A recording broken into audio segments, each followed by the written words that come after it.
നമ്മൾ ഈ ഫാം ഇവിടെ തുടങ്ങാനുള്ള ഒന്നാമത് ഒരു മൂലധനമില്ല. ഞാൻ സാധാരണ എനിക്കൊരുപാട് പൈസ, ഞാനൊരു പാവപ്പെട്ട ഒരു മേഷനായിരുന്നു. അപ്പോൾ എനിക്കൊരു ഫാം ഉണ്ടാക്കണമെന്നൊരു താല്പര്യം ഉണ്ടായിരുന്നു. അന്നേരം ഈ ബാങ്കിലോട്ടൊക്കെ ചെന്ന് അന്വേഷിച്ച് കഴിയുമ്പോഴത്തേന് ബാങ്കുകാരൊക്കെ നമുക്ക് മൂലധനം കുറവാണെന്ന് പറഞ്ഞിട്ട് ലോണ് തരികയില്ല. തങ്കമണി സർവീസ് സഹകരണ ബാങ്ക് എനിക്ക് ആദ്യമേ കുറച്ച് പൈസ ലോണായിട്ട് തന്ന് ഞാൻ ആ പൈസ തിരിച്ചടച്ച് കഴിഞ്ഞപ്പം പിന്നെ അവർ നല്ലപോലെ കൂട് പണിയാനും സ്ഥലം വാങ്ങിക്കാനും, നേരത്തെ സ്ഥലമില്ലായിരുന്നു, 1 ഏക്കർ സ്ഥലമേ ഉള്ളായിരുന്നു, പിന്നെ 1 ഏക്കർ സ്ഥലം കൂടെ വാങ്ങിക്കാനുള്ള ലോണൊക്കെ അവർ തന്നു. അപ്പോൾ ലോണ് കൃത്യമായിട്ട് അടച്ച് തീരാറായി, ലോണെല്ലാം അടച്ച് തീരാറായി. ഇനിയൊരു വീട് വെക്കണമെന്നൊരു താല്പര്യമുണ്ട്. അതിന് മിൽമ ഭയങ്കരമായിട്ട് സഹായിച്ചിട്ടുണ്ട്. ഇപ്പോൾ മിൽമ ഒരു 2-3 മാസമായിട്ട് ഇൻസെൻറ്റീവ് തരുന്നുണ്ട്, 5 രൂപ വെച്ച് 1 ലിറ്റർ പാലിന്. ഇപ്പോൾ സത്യം പറഞ്ഞാൽ അതല്ല പിടിച്ച് നിൽക്കുന്നത്. അവർ തന്നേക്കുന്നതുകൊണ്ട് ഭയങ്കര അവരോട് പ്രത്യേക ഒരു നന്ദിയാണ്. മിൽമാക്കാരോട് ഭയങ്കര നന്ദിയും കടപ്പാട് വേണം. നമ്മളെ പശുവിനെ വളർന്നിടത്തോളം കാലം അവർക്കേ പാല് കൊടുക്കുകയുള്ളൂ, മിൽമാക്കാർക്കേ പാല് കൊടുക്കുകയുള്ളൂ, ആപ്കോസിലേ കൊടുക്കുകയുള്ളൂ. അത്രേ ഉള്ളൂ. അവരതുപോലെ അവരപ്പം ഞങ്ങളെ പിടിച്ചു നിർത്തുന്നത്.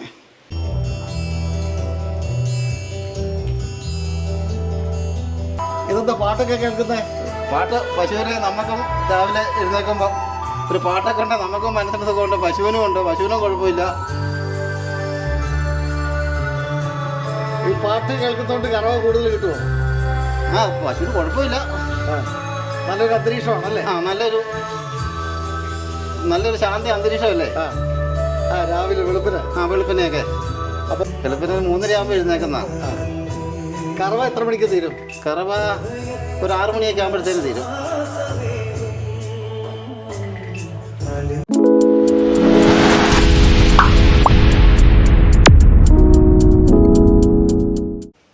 എല്ലാവർക്കും നമസ്കാരം. ഞാൻ ഇടുക്കി കാമാക്ഷി പഞ്ചായത്തിലെ 5-ാം വാർഡ് അമ്പലമേട് മൈക്ക് കവല എന്ന സ്ഥലത്താണ്. ഇവിടെ എത്തുമ്പോൾ മാതൃക കർഷക കുടുംബം, കാലിവളർത്തൽ എല്ലാവരും നഷ്ടമാണെന്ന് പറയുമ്പോൾ കാലിവളർത്തൽ ശ്രദ്ധിച്ച് വിജയം നേടിയ ഒരു മാതൃകാ കുടുംബത്തെയാണ് പരിചയപ്പെടുത്തുന്നത്. നമസ്കാരം, എന്താ പേര്? എൻ്റെ പേര് സേവിച്ചൻ. ശ്രീ സേവിച്ചൻ, എത്ര നാളായി കാലിവളർത്തൽ ആരംഭിച്ചിട്ട്? ഒരു 7 വർഷത്തോളം ആയി. ഇപ്പോൾ നമ്മളിവിടെ കാണുന്നത് കുറേ കൈതയുടെ എല്ലാം ഇലകൾ, ഇങ്ങനെ തണ്ടുകളൊക്കെ ഇവിടെ കാണുന്നുണ്ടല്ലോ. ഇത് പശുവിന് പിന്നെ അരിഞ്ഞിട്ട് കൊടുക്കും. കൈതയും പിന്നെ പച്ചപ്പുല്ലും കൊടുക്കും. ഈ പശു വളർത്തൽ എത്ര നാളായി താങ്കൾ വലിയ ശ്രദ്ധയോടുകൂടി ചെയ്യാൻ തുടങ്ങിയിട്ട്? ഒരു 5 വർഷത്തോളം. 5 വർഷത്തോളമായി. അതിന് മുമ്പ് ഉണ്ടായിരുന്നു? ഉണ്ടായിരുന്നു 4-5 പശുക്കളൊക്കെ ഉണ്ടായിരുന്നു. താങ്കളുടെ കൃഷിയിടത്തിൽ മൊത്തം ഏലമായിരുന്നല്ലോ നേരത്തെ? നേരത്തെ ഏലമായിരുന്നു. ഇപ്പോൾ ഈ പശുക്കളെ കൂടുതൽ വളർത്താൻ തുടങ്ങിക്കഴിഞ്ഞാൽ പിന്നെ നമുക്കത് തീറ്റ തന്നെ നമ്മുടെ പറമ്പിൽ നിന്ന് ഉണ്ടാക്കുവാണെങ്കിൽ നമുക്ക് കുറച്ചുകൂടി ലാഭം ഉണ്ടായിരുന്നു. അത് കാരണം ഏലം കളഞ്ഞാൽ മൊത്തം പുല്ലാക്കി ഞാൻ. ഇപ്പം നമ്മുടെ ആവശ്യത്തിന് നമ്മുടെ പറമ്പിൽ തന്നെ പുല്ലുണ്ട്. അപ്പോൾ ഏലകൃഷിയേക്കാൾ ലാഭകരമാണോ? അതെ. ഏലകൃഷിയേക്കാൾ ലാഭകരമാണ്. ഏലകൃഷിയേക്കാൾ ലാഭകരമാണ് കാലിവളർത്തലെന്ന് തിരിച്ചറിഞ്ഞ് ഇപ്പോൾ എത്ര പശുക്കളുണ്ട്? ഇപ്പം 40 പശുക്കൾ. 40 പശുക്കൾ. നമുക്ക് ആ തൊഴുത്തിലേക്കൊന്ന് പോകാം. ശ്രീ സേവിച്ചൻ കൊച്ചുവീട്ടിലിൻ്റെ കാലിത്തൊഴുത്താണിത്. 40ഓളം പശുക്കളെ ഈ കർഷകൻ പരിപാലിക്കുന്നു. കാലിവളർത്തലുമായിട്ട് ബന്ധപ്പെട്ടിട്ട് ഏതെല്ലാം തരത്തിലുള്ള പരിപാലന രീതികളാണ് താങ്കൾ സ്വീകരിക്കുന്നത്? ഒറ്റയ്ക്കാണോ? നിങ്ങൾ കുടുംബം? ഞങ്ങൾ കുടുംബം, ഞാനും ഭാര്യയും പിന്നെ എൻ്റെ ഒരു മകനും പിന്നെ മകൻ്റെ ഭാര്യയും, ഞങ്ങൾ 4 പേരാണ്. എന്തോരം സമയത്തിന് വേണ്ടിയൊക്കെ ചിലവഴിക്കേണ്ടി വരുന്നുണ്ട് നിങ്ങൾക്ക്? 40 പശുക്കളെ പരിപാലിക്കണമെങ്കിൽ ശരിക്കും പറഞ്ഞാൽ നല്ലൊരു പണിയുണ്ടല്ലേ? പണിയുണ്ട്. ഞങ്ങൾ വെളുപ്പിനെ 3:30 ആകുമ്പോൾ എഴുന്നേക്കും. 3:30 എഴുന്നേറ്റ് കറവ 6:10 ആകുമ്പോഴത്തേന് പാല് ഇവിടെ വരും, പാലും വണ്ടി. അപ്പോഴത്തേന് പാല് കൊടുത്തു വിടണം. പിന്നെ ഞങ്ങളുടെ പണി ഒരു 10 മണിയൊക്കെ ആകുമ്പോഴത്തേന് തീരും. 10 മണിക്ക് മുമ്പായിട്ട്, പിന്നെ മകനും കൂടി ഉണ്ടെങ്കിൽ 10 മണിക്ക് മുമ്പായിട്ട് തീരും. അവൻ തീറ്റിയെടുക്കാനൊക്കെ പോകുമ്പോഴാണ് ശകലം ഒരാളുടെ കുറവ് വരുമ്പം ശകലം താമസിക്കും. മകൻ്റെ പേരെന്താ? ബിനൂബാണ് മകൻ. മകൻ ഇപ്പം കണ്ടില്ലല്ലോ, ഇവിടെ കണ്ടില്ല. ഇല്ല, അവൻ തീറ്റിയെടുക്കാൻ വേണ്ടി. തീറ്റിയെടുക്കാന്ന് പറഞ്ഞാൽ കൈതെടുക്കാൻ പോയത്. അതായത് നമ്മളിപ്പോൾ തുടക്കത്തിൽ കണ്ട കൈത സമാഹരിക്കാനായിട്ട് പോയി. അപ്പോൾ ഇതിന് പ്രധാനമായിട്ട് നമ്മൾ കൊടുക്കുന്നത് പച്ചപ്പുല്ല് കൊടുക്കും. പിന്നെ എന്തൊക്കെയാണ് കൊടുക്കുക? പച്ചപ്പുല്ല് കൊടുക്കും, കൈത കൊടുക്കും, പിന്നെ ഓക്ക കൊടുക്കും, പിന്നെ ധാന്യങ്ങളെല്ലാം കൂടെ കൂടി പൊടിച്ചത് കൊടുക്കും. ഇതൊക്കെയാണ് മെയിനായിട്ട് പശുവിന് കൊടുക്കുന്നത്. ശ്രീ സേവിച്ചൻ, ഇത് ഏതിനം പശുക്കളാ? ഇത് ജേഴ്സി, ഇത് എച്ചപ്പ്, അതല്ല എച്ചപ്പ. ഇതൊരു ജേഴ്സി, ഒരു ശങ്കരവർഗം. ഇതൊരു കരിമ്പോരനത്തിൽപ്പെട്ട പശു. കരിമ്പോരനം എന്ന് പറഞ്ഞൊരു പശു. കരിമ്പോര്. ഇതൊരു ജേഴ്സി കൂടിയൊരു പശു. ഇതൊരു എച്ചപ്പിൻ്റെ പശു. ഇതൊരു എച്ചപ്പിൻ്റെ ക്രോസ്. ഇതൊരു എച്ചപ്പ്. ഇതൊരു ജേഴ്സി. ഇതൊരു എച്ചപ്പ്. അപ്പോൾ ഇങ്ങനെ സൈഡിലുള്ളതാ? ഇതുമെല്ലാം ഇങ്ങനെ. ഇത് എച്ചപ്പ്, ഇത് എച്ചപ്പ്, ഇത് എച്ചപ്പ്, ഇത് എച്ചപ്പ്, ഇത് എച്ചപ്പിൻ്റെ ക്രോസ്. അത് ശരി. അപ്പോൾ എച്ച് എഫ് ആണ് കൂടുതൽ അല്ലേ? ആ എച്ച് എഫ് കൂടുതൽ. എച്ച് എഫും ജേഴ്സിയും പിന്നെ കരിമ്പോര് ഇനത്തിൽപ്പെട്ട പശുക്കളും ഒക്കെ ഉണ്ട്. ഉണ്ട് പശുക്കളെല്ലാം. പിന്നെ അപ്പുറത്തുണ്ട് ഒരു കൂടും കൂടെ. ഓ വേറെ ഉണ്ട്. ആ ഉണ്ട്. അത് ശരി, അതുകൂടെ നമുക്ക് നോക്കാം. ആ അപ്പോൾ ശ്രീ സേവിച്ചൻ്റെ തൊഴുത്തിൻ്റെ മറ്റൊരു ഭാഗമാണിത്. ഇതെന്താ ഇങ്ങനെ വേറൊരു പാർട്ടായിട്ട് ഇങ്ങനെ തിരിച്ച് ഇവിടെ പശുക്കളെ പരിപാലിക്കുന്നത്? ഇത് ആദ്യത്തെ ഒരു കൂടായിരുന്നു. ആദ്യത്തെ ഒരു കൂടാണിത്. ഒരു 5 പശുവിനെ കെട്ടാവുന്ന ഒരു കൂട്. ഇതായിരുന്നു നമ്മുടെ തുടക്കം. അവിടെ നിന്നാണ് ഇപ്പോൾ 40ലേക്ക് എത്തിയത്. 40 എത്തിയത്. അപ്പോൾ ഈ സെക്ഷൻ ഏതിനവാ? ഇതെല്ലാം കൂടി ഇത് എച്ച് എഫ് കൂടുതലും. പ്രസവിക്കാറാകുമ്പോഴത്തേന് പ്രസവിച്ച് കഴിയുമ്പോഴത്തേന് അപ്പുറത്തെ കൂടുതലെന്ന് പറഞ്ഞാൽ കറവ പശുക്കളാണ് മൊത്തം. കറവ പിന്നെ ചെറിയ ചനയും ഉള്ളതാണ്. ഇവിടെയൊക്കെ പ്രസവിക്കാറായ പശുക്കളെല്ലാം ഇവിടെ അപ്പുറത്തോട്ട് കൊണ്ടുപോകും. അത് ശരി.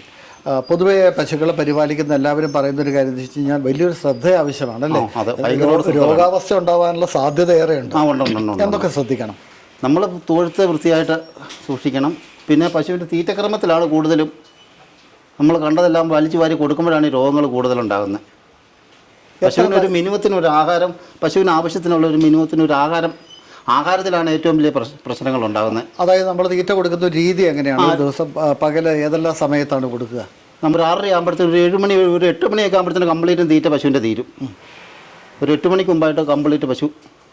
അത് കഴിഞ്ഞാൽ പിന്നെ ഒന്നും ചെയ്യില്ല. പിന്നെ ശകലം വെള്ളം കൊടുക്കും. അപ്പോൾ കറവ കഴിഞ്ഞാൽ തീറ്റ കൊടുക്കും. തീറ്റ കൊടുക്കും. ആ തീറ്റ എത്ര മണിക്കൂർ കൊണ്ട് തന്നെ ഇത് തീരും? അത് പിന്നെ 1 മണിക്കൂർ കൊണ്ട്. അതിനുശേഷം പിന്നെ വെള്ളം കൊടുക്കില്ലേ?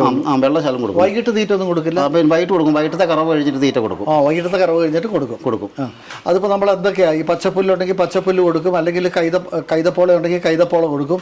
അതെങ്ങനെയാണ് അതിൻ്റെ ഒരു രീതി? നമ്മൾ ചാപ്പ് കട്ടറിനകത്ത് ഇത് അരിഞ്ഞ് ഒരു കൊട്ടയുണ്ട്. ആ കൊട്ടയ്ക്ക് ഒരു 1.5 കൊട്ട വെച്ച് ഓരോ പശുവിൻ്റെ ആവശ്യം അനുസരിച്ചാണ് കൊടുക്കുന്നത്. പശുക്കളുടെ ആവശ്യം അനുസരിച്ച് ചില പശുവിന് 1 കൊട്ട മതി, ചില പശുവിന് പിന്നെ 1.5 കൊട്ട വേണം. അങ്ങനെ. വെള്ളം കൊടുക്കുന്ന രീതി എങ്ങനെയാണ്? വെള്ളം സാധാരണ നമ്മൾ പിണ്ണാക്കെല്ലാം ഇട്ട് ശലം വെള്ളം കൊടുക്കുമോ. നേരത്തെ വെള്ളത്തിൻ്റെ സംവിധാനം ഇങ്ങനെ വെച്ചേക്കുമായിരുന്നു. അത് വലിയ മെച്ചമില്ല. അതെന്ന് പറഞ്ഞാൽ ഒരു പശുവിന് ഒരു പനി പിടിച്ച് ഒരു രോഗം വന്നു കഴിഞ്ഞാൽ അടുത്തതിനല്ല അത് ചടയെന്ന് പിടിക്കാൻ എളുപ്പം കൂടുതലുണ്ട്. അത് കാരണം ഇപ്പോൾ നമ്മൾ വെള്ളം തനിച്ച് കൊടുക്കുക. അത് ശരി. പശുവിന് ആവശ്യത്തിന് വെള്ളം കൊടുക്കുക. വെള്ളത്തിനകത്ത് പിണ്ണാക്ക് ചേർത്ത് കൊടുക്കും. കടല പിണ്ണാക്ക് ചേർത്ത് കൊടുക്കും. ഇത് കൂടാതെ നമ്മൾ ധാന്യങ്ങൾ പൊടിച്ചുകൊണ്ടൊന്ന് കൊടുക്കില്ല? ഇപ്പോൾ ചാക്കിനകത്തൊക്കെ എന്താ കാണുന്നത്? ഇത് ഓക്കെ ആയിരിക്കുന്നത്. ധാന്യങ്ങൾ അപ്പുറത്തായിരിക്കുന്നത്. അപ്പോൾ ഈ ധാന്യങ്ങൾ പൊടിച്ചിട്ട് എങ്ങനെയാണ് കുഴച്ച് കൊടുക്കുമോ? ഇല്ല, അതും ഓക്കെയും കൂടെ കൂടി ചെറുതായിട്ടൊന്ന് പിന്നെ നനച്ച് കൊടുക്കും. അത് ശരി. നമ്മൾ പുട്ടിനൊക്കെ കുഴക്കുന്ന രീതിയിൽ. അതും രാവിലെ തന്നെ കൊടുക്കണം? അത് രാവിലെ തന്നെ. അതാ ഏറ്റവും പശുവിലെ കൊടുക്കുന്നത്.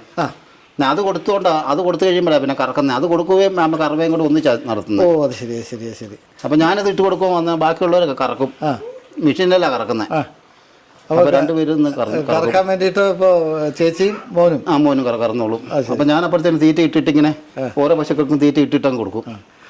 ഈ പശുക്കൾക്ക് എങ്ങനെയാണ് ചെന പിടിപ്പിക്കുന്ന രീതികളൊക്കെ എങ്ങനെയാണ്? ബീജസങ്കലനത്തിനുള്ള മാർഗ്ഗങ്ങളൊക്കെ? നമുക്ക് അവന് മൂരിയുണ്ട്. ഇതാ മൂരി നിൽക്കുന്നത്. അപ്പോൾ പശുക്ക് ചെനക്കുണ്ടാകുമ്പോൾ ഇവനെ അഴിച്ചു വിടും. അപ്പുറത്ത് ഇത് ചാടിക്കാനുള്ള സംവിധാനമൊക്കെ ഉണ്ട്. ഇടുക്കൂടൊക്കെ കെട്ടിയിട്ടുണ്ട്. അത് ശരിയാ ശരി. അപ്പോൾ അങ്ങനെയാണ്. അല്ലാണ്ട് ഇൻസെമിനേഷൻ ഒന്നും ഇല്ല? ഇല്ല. അത് ശരി. അപ്പോൾ ഇതിൽ ഇവന് പ്രായമാകുമ്പോഴത്തേനും ഇതൊരു മൂരിയാണ്. വേറൊരെണ്ണം. അവനെ ഒരു 2-3 മാസം കഴിയുമ്പോൾ ഇവനെ ചാടിക്കാൻ കിടക്കുന്നവനെ. അപ്പോൾ ഇവനെന്തെങ്കിലും കുറച്ചുകൂടെ കഴിയുമ്പോഴത്തേനും ഇവന് 1 വർഷമൊക്കെ കഴിയുമ്പോഴത്തേനും ഇവനെ കൊടുക്കും. ഇനി അത് ശരി. കൊടുത്തു കഴിയുമ്പോഴത്തേനും പിന്നെ അവനാവും. അത് ശരി. അപ്പോഴത്തേനെ ഇവന് പ്രായമാകുമ്പോഴത്തേനും വേറൊരുത്തനെ നമ്മൾ. അപ്പോൾ ഇൻസെമിനേഷന് വേണ്ടിയിട്ട് ഇവിടെ ഇൻസെമിനേറ്റർ വരുന്നില്ല? ഇല്ല. ഇതെല്ലാം ഇവിടെ തന്നെ മൂരിയെ നിർത്തിക്കൊണ്ടാകുമ്പോൾ നമുക്ക് പശുക്കൊക്കെ ചന പിടിക്കാൻ എളുപ്പമുണ്ട്. തന്നെയല്ല മൂരി ഉണ്ടെങ്കിൽ തന്നെ നമുക്ക് ഒരു പശു പോലും ചന പിടിക്കാതെ പോവുകയില്ല. അപ്പം നമുക്ക് കൃത്യമായിട്ടൊരു പാല് വേണം. പാലില്ലെങ്കിൽ നമുക്ക് ഇതിനകത്ത് നഷ്ടമാണ് വരുന്നത്. അപ്പം നമുക്കൊരു കൃത്യമായിട്ടൊരു അളവിൽ പാൽ എപ്പോഴും ഒരേ സമയത്ത് പാല് കിട്ടിക്കൊണ്ടിരുന്നാലേ നമുക്കിതിനകത്ത് ലാഭമുള്ളൂ. ഇതെന്താ സംവിധാനം? ഇത് കൈത അരിഞ്ഞ ഇതാണ് ഒരു പശുവിന് ആവശ്യത്തിന് കൊടുക്കുന്നത്. അപ്പോൾ ഇത് അവിടെ ഒരു കൊട്ട ഇരിപ്പുണ്ട്. ആ കൊട്ടയ്ക്ക് 1 കൊട്ട 1.5 കൊട്ടയൊക്കെ ഒരു പശുവിന് കൊടുക്കും. ഇതാണ് നമ്മൾ ഈ കൈത തണ്ടോട് കൂടിയല്ല കൊടുക്കുന്നത്. ഈ തണ്ട് ഇങ്ങനെ ചെറുതായിട്ട് നുറുക്കി. അപ്പോൾ ഇത് യാതൊരു പ്രശ്നവും ഇല്ല പശുവിന്. ശരി. ഇത് കൊടുത്താൽ പശുവിന് വേറൊരു പ്രശ്നവും ഇല്ല, രോഗങ്ങളും അങ്ങനെ ഇല്ല. ഒരു കൊട്ടയോളം തിന്നും ഒരു പശു? പിന്നെ 1 കൊട്ട പിന്നെ 1.5 കൊട്ടയൊക്കെ തിന്നും. ശരി.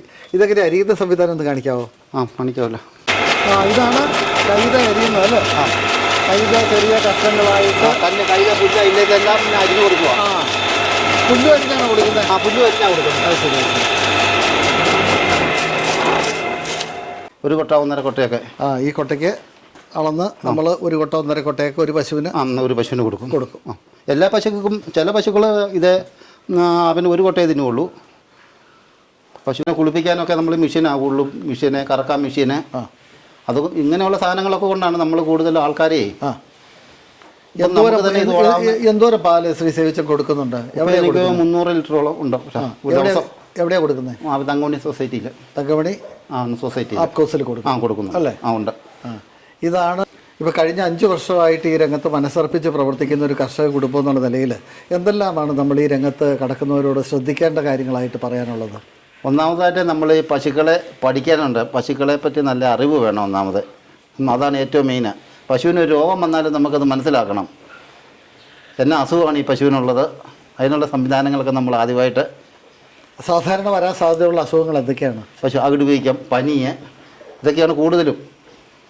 അപ്പോൾ അങ്ങനെ വന്നു കഴിഞ്ഞ് കഴിഞ്ഞാൽ വല്ല പച്ചമരുന്ന് എന്താ ചെയ്യുന്നത്? ഇപ്പോൾ ഡോക്ടർമാരുടെ സേവനം ഇവിടെ കിട്ടാനുണ്ടോ? ഉണ്ട്. എവിടുത്തെ? ഏത്? തങ്കമണിയിൽ. എന്നിട്ട് ഇത് കണ്ട് അന്നേരം അവർ വിളിച്ച് അവർ വരും. ഡോക്ടർമാരൊക്കെ നമുക്ക് നല്ല സപ്പോർട്ടാണ്. അപ്പോൾ അകിടുവീക്കം വരാനുള്ള സാധ്യതയുണ്ട്. ഉണ്ട്. ഇപ്പോൾ ഇത്രയും 5 വർഷത്തിനിടയിൽ ഏതെങ്കിലും പശുക്കൾക്ക് വലിയ സീരിയസ് ആയിട്ടുള്ള രോഗബാധ ഉണ്ടായിട്ടുണ്ടോ? ഇല്ല, ഒന്നും ഉണ്ടായിട്ടില്ല. ദൈവാനെല്ലാം കൊണ്ട് ഒന്നും ഒരു പശുവിന് പോലും ഉണ്ടായിട്ടില്ല. അപ്പോൾ ഈ തൊഴുത്തിൽ തന്നെയാണ് ഈ പശുക്കൾ, പുറത്തേക്കൊന്നും നമ്മൾ കൊണ്ടുപോകാറില്ല. പിന്നെ ഇതിനെ കൂട്ടത്തിൽ വിടാൻ വേണ്ടിയിട്ട് മാത്രമേ പുറത്തോട്ട് ഇറക്കത്തുള്ളൂ. അത് ശരി. സേവിച്ചൻ ചേട്ടൻ്റെയും കുടുംബത്തിൻ്റെയും കാർഷിക പ്രവർത്തനങ്ങൾ കാലിവളത്തലായി മാറി. അത് ഏലം എന്തോരം ഉണ്ടായിരുന്നു? ഏലം 2 ഏക്കർ സ്ഥലത്ത് നിറച്ച് ഏലം ഉണ്ടായിരുന്നു. എത്ര വർഷം ഏലമായിരുന്നു? ഏലമെല്ലാം 4-5 വർഷമായത് നല്ല ആദായത്തിൽ നിന്ന് ഏലമായിരുന്നു. പണിയാനും നമുക്ക് പണിയും ബുദ്ധിമുട്ടാണ്. അങ്ങനെ ഇത് ഇങ്ങോട്ട് ശ്രദ്ധിച്ചത് കാരണം. ഏലം കൃഷിയുള്ള സമയത്തൊക്കെ എന്തോരം പശുക്കളുണ്ടായിരുന്നു? അത് 4-5 പശുക്കളൊക്കെ ഉണ്ടായിരുന്നു. അപ്പം അതിനേക്കാൾ നമുക്ക് ലാഭം. ഇതെന്ന് പറഞ്ഞാൽ ഡെയിലി ഒരു വരുമാനമല്ല ഇത്. ഏലം എന്ന് പറഞ്ഞാൽ ഡെയിലി വരുമാനമല്ലല്ലോ. അല്ല. മാത്രമല്ല അതിലും നല്ല ശ്രദ്ധയും കാര്യങ്ങളൊക്കെ വേണം. അല്ല, ഏലത്തിനാന്ന് പറഞ്ഞാൽ മരുന്നടിയൊക്കെ നല്ലപോലെ വേണ്ടേ? വേണം. അപ്പം ഞാൻ നോക്കിക്കഴിഞ്ഞപ്പോൾ അതിനേക്കാളും നല്ലത് നമുക്കിതാന്ന് നമുക്ക് തോന്നി. ഇതാകുമ്പോൾ വലിയ മരുന്നടിക്കണ്ട. കാലിന് കമ്പ്യൂട്ടറൊക്കെ ഇട്ടാൽ വേറെ ഉള്ള തന്നെ ഈ ചാണകമാണെന്ന് പറഞ്ഞാൽ മൊത്തം വിറ്റ് പോകും. ചാണകം മൊത്തം നമ്മുടെ വിറ്റ് പോകും. എന്തോരം ചാണകം കൊടുക്കുന്നുണ്ട് ഒരു വർഷം? ചാണകം ഒത്തിരി ഉണ്ട്. 5000 ഒന്നുമല്ല. പച്ച ചാണകമായിട്ടും ചാണകപ്പൊടിയായിട്ടും എല്ലാം നല്ല ശതമാനം ചാണകം ഉണ്ട്. അപ്പോൾ പാലിൻ്റെ വിൽപ്പനയ്ക്ക് തടസ്സമില്ല, ചാണകത്തിൻ്റെ വിൽപ്പനയ്ക്ക് തടസ്സമില്ല. ഇല്ല. അപ്പോൾ കൃഷിയുടെ എന്തോരം ഉണ്ട് നമുക്ക്? ഇത് 2 ഏക്കർ ഭൂമി. 2 ഏക്കർ. ഇതല്ലേ ഇപ്പോൾ എന്താ പ്രധാനപ്പെട്ട കൃഷിയുള്ളത്? ഇപ്പോൾ പുല്ല മെയിനായിട്ട്, മൊത്തം പുൽകൃഷിയാണ്. പുൽകൃഷിയാണ്. പുല്ല്, പിന്നെ സ്റ്റെറി മോട്ടറുണ്ട്, ഈ ചാണകം, പശു, ഈ ബയോഗ്യാസ് പ്ലാന്റ് ഉണ്ട്. നമുക്ക് വിറകിൻ്റെ ആവശ്യമില്ല. ഈ പശുവിൻ്റെ മൂത്രവും ഈ കൂട് കഴുകുന്ന എല്ലാം കൂടെ കൂടി പ്ലാന്റിനകത്തോട്ടാണ് ചെല്ലുന്നത്. അപ്പോൾ അത് കാരണം നമുക്ക് വിറകിൻ്റെ ആവശ്യമേ ഇല്ല. ഇതേ കൊണ്ട് തന്നെ നമുക്ക് ഒരു പശുവിൽ നിന്ന് പരമാവധി എത്രത്തോളം പാല് നമുക്ക് ഉൽപ്പാദിപ്പിക്കാൻ കഴിയുന്നുണ്ട് ഇപ്പോൾ താങ്കളുടെ തൊഴുത്തിലുള്ള പശുവിൽ നിന്ന്? ഒരു പശു അങ്ങനെ നോക്കിയിട്ടില്ല, എന്നാലും കൂടുതൽ 15 ലിറ്റർ, 20 ലിറ്റർ ഒക്കെയുള്ള പശുക്കളുണ്ട്. 10 ലിറ്റർ, അങ്ങനെ പല ഇതായിട്ടാണ് കൂടി വെച്ചിരിക്കുന്നത്. ഇത് പിന്നെ ജനറേറ്റർ. അപ്പോൾ കറണ്ട് പോയാലും നമ്മുടെ നമുക്ക് പണിയിലൊരു യാതൊരു തടസ്സം ഉണ്ടാവില്ല. ഇത് 7000 വാട്ട്സിൻ്റെ. അത് ശരി. ഇതിൻ്റെ വില എന്താ? 2,40,000 രൂപ. അത് ശരി. ഇതാകുമ്പോൾ നമുക്ക് എല്ലാ പരിപാടിയും മോട്ടർ ഓടിക്കാം, കൈതേരിയാം. നമ്മുടെ എല്ലാ ആവശ്യങ്ങൾക്കും ഇത് ഇവനെ ഉപകരിക്കുന്ന. ഏതെല്ലാം അംഗീകാരങ്ങളാണ് കിട്ടിയിട്ടുള്ളത്? കാമാക്ഷി പഞ്ചായത്തിൻ്റെ, ഇടുക്കി ബ്ലോക്കിൻ്റെ, പിന്നെ മിൽമയുടെ, തങ്കമണി സർവീസ് സഹകരണ ബാങ്കിൻ്റെ. അപ്പോൾ നിരവധി അംഗീകാരങ്ങൾ ഈ ക്ഷീരകർഷക കുടുംബത്തിന് ലഭിച്ചിട്ടുണ്ട്. ഉണ്ട്. കാമാക്ഷി പഞ്ചായത്തിലെ 5ാം വാർഡായ അമ്പലസിറ്റി മൈക്ക് കവലയിൽ എത്തുമ്പോൾ നമുക്ക് കാണാൻ കഴിയുന്ന ഒരു വിപ്ലവമാണ്, ഒരു ധവള വിപ്ലവമാണ് നമുക്ക് കാണാൻ കഴിയുന്നത്. സേവിച്ചൻ ചേട്ടനും കുടുംബവും മനസ്സർപ്പിച്ച് ശ്രദ്ധിച്ച് പ്രവർത്തിച്ച് ഒരുപക്ഷെ ഈ പഞ്ചായത്തിൽ ഏറ്റവും കൂടുതൽ പാൽ ഉൽപ്പാദിപ്പിക്കുന്ന അങ്ങാണ്.